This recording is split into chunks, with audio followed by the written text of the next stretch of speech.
London. It's the UK's most multicultural, multi-ethnic, multiracial city. A city so diverse that white Britons are now a minority. A city so vibrant that over 300 languages are now spoken in its schools. A city so forward-thinking that it has a left-wing Muslim mayor and a lesbian police chief. And London is of course a city with some of the strictest firearms legislation in the whole world. Legislation that not only bans the sale of guns, but also bans certain self-defense sprays and tasers too, for good measure. What's more, it's also illegal to carry most knives in public too. What a liberal utopia. Surely London must be the most peaceful, tolerant and cohesive city in the whole world.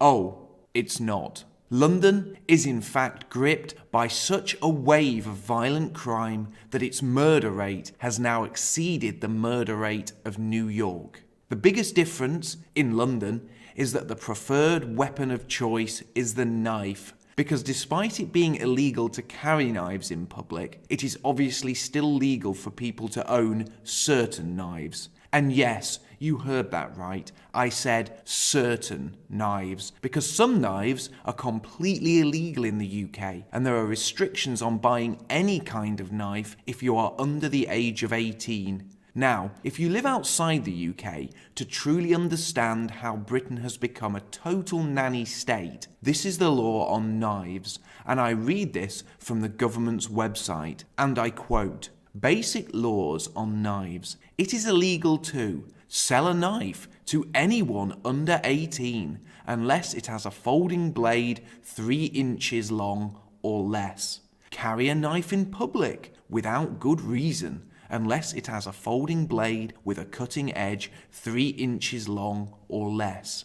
Carry, buy or sell any type of banned knife. Use any knife in a threatening way, even a legal knife." End quote. So there you have it. In England, if you are under the age of 18, you cannot walk into a shop and buy a butter knife or a knife and fork. In Scotland, the law is slightly different, as 16 to 18-year-olds are still allowed to buy cutlery and kitchen knives. And some people will be wondering if this is one of those weird laws that isn't even properly enforced. But I can assure you, the police go to great lengths to enforce this law, to the point where the police actually send extremely young-looking, plain-clothed police officers into shops to attempt to buy kitchen knives. And any shops that allow the sale without asking for identification are subject to large fines. Now, I mentioned that the sale of firearms is strictly regulated in the UK, with certain guns, like pistols, being banned outright. But it isn't just pistols and other firearms that are banned outright in the UK. There's also an extensive list of knives and bladed weapons that are completely illegal in Britain.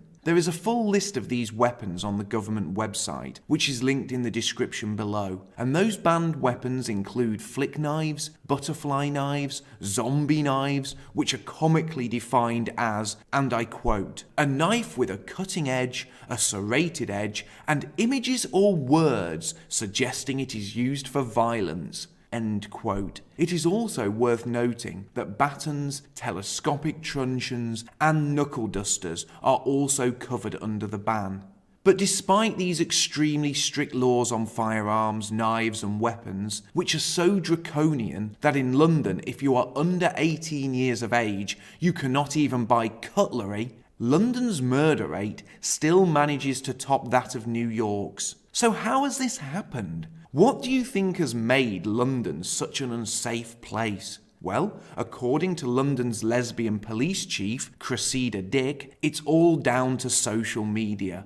And again, I'm not joking. I read this from the Daily Mail, and I quote, "Social media posts using abusive language are driving children to commit violent crimes within minutes," Britain's most senior police officer has warned. Scotland Yard Commissioner Cressida Dick said gangs were using online platforms to glorify street violence and show off with weapons. End quote. So in the opinion of the chief of the Metropolitan Police, the problem here is primarily social media, and presumably the fact we aren't all being forced to eat with plastic knives and forks. But Cressida Dick did then start to move on to more politically incorrect ground, and I quote, Miss Dick also raised concerns about the violent undercurrent in some music, especially grime. End quote.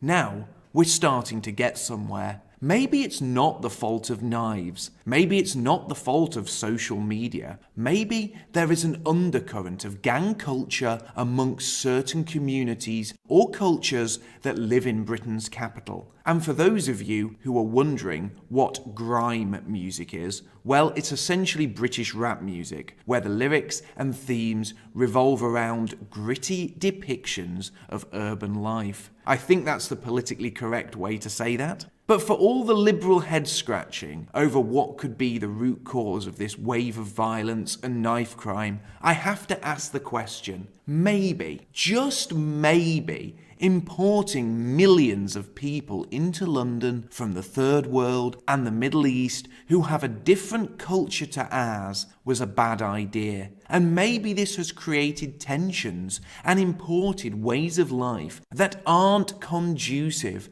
to a happy and crime-free city. Maybe having 300 different languages spoken within London's schools, as well as different cultures, ethnicities and religions, hasn't brought London together as one cohesive and happy community, but instead has created divides along racial, cultural and religious lines that have brought tension to the city. Maybe certain groups of people are more likely to commit certain crimes. Because if banning guns and banning knives hasn't worked, maybe it's not actually the fault of inanimate objects. Maybe we should start looking at the people who are carrying out these crimes and then start drawing some conclusions. But are we even allowed to do that? And again, the thinking man would have to ponder as to if even starting to look at who is carrying out these crimes and drawing any conclusions based on that data would actually be permissible under the current draconian hate crime laws. And if you don't know how those laws work, check out my video on UK hate crime law, which is linked in the description below.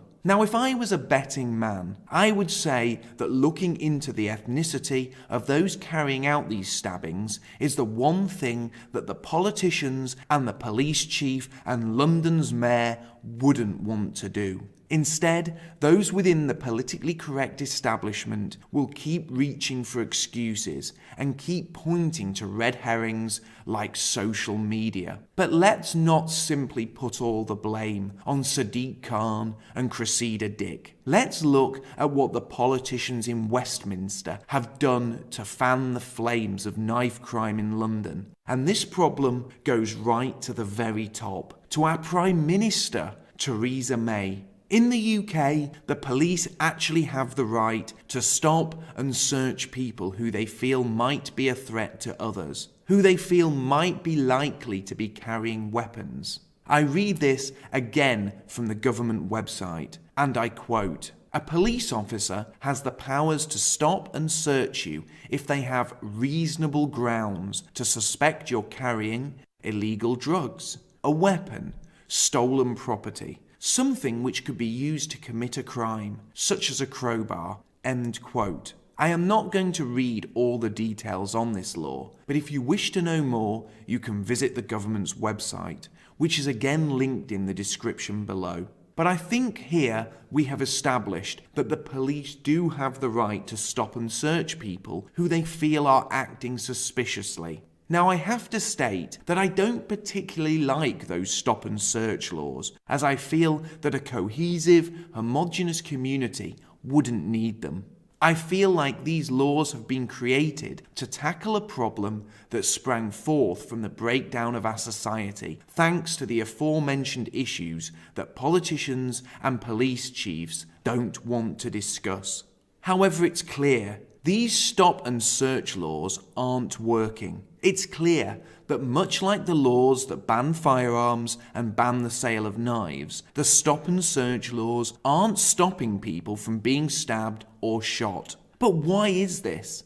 Well, when Theresa May was Home Secretary, she actually went out of her way to stop police using these laws, and specifically to stop the police searching young black males. I read this from the Daily Express, and I quote, "Prior to being Prime Minister, Theresa May notched up 6 years as one of the longest-serving Home Secretaries of recent years, and she was zealous in her opposition to stop and search, railing that it was discriminatory against young black males and other ethnic minorities. She ordered the police to bring the number of searches down, saying if they failed, she would pursue legislation to force them to." End quote. I now read from the Telegraph, and I quote, "A few years ago, Theresa May set out to make a hard-hitting speech about how too many law-abiding black men were being stopped and searched by the police. Her officials got to work on it, but soon hit a problem. The only in-depth study showed that, if anything, white men were the ones being singled out. There was no evidence to suggest any kind of racial discrimination." End quote. So despite the data actually suggesting that police were already singling out white men to be stopped and searched, and I believe that was being done consciously by police officers who wished to avoid accusations of racism, Theresa May still claimed in a speech that black men were 7 times more likely to be stopped. And of course, she had to prevent this injustice going on any further. And she even threatened officers that if they didn't stop searching black males, she would bring in legislation to stop them searching black males. This is how political correctness destroys cities and nations. How political correctness takes away the rights of normal people and actually prevents the police from stopping criminality. Here we have members of Parliament, the Mayor of Britain's capital, the police chief, and even the Prime Minister, all scratching their heads and trying to think of new and ever more convoluted reasons as to why crime is out of control, whilst at the same time ignoring the elephant in the room, which is of course multiculturalism. And instead of tackling the crimes in question, instead of targeting those carrying out these crimes, the government actually orders police officers to stop searching people from certain ethnic groups because to do so would be racist. But to make matters worse, the government uses these stabbings to pass idiotic laws that outlaw the sale of cutlery and further extend the reach of the nanny state. So let's face it, the truth is, mass immigration, multiculturalism, and political correctness have created an environment so toxic that the result is violence on an unprecedented level. And ultimately, only one group of people can be blamed for all of this: the politicians. Yet again, they have blood on their hands.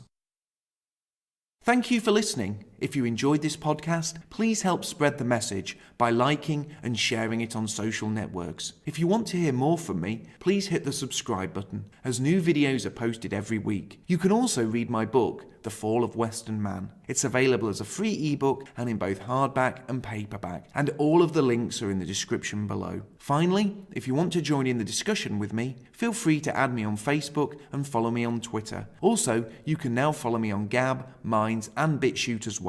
Everyone's welcome.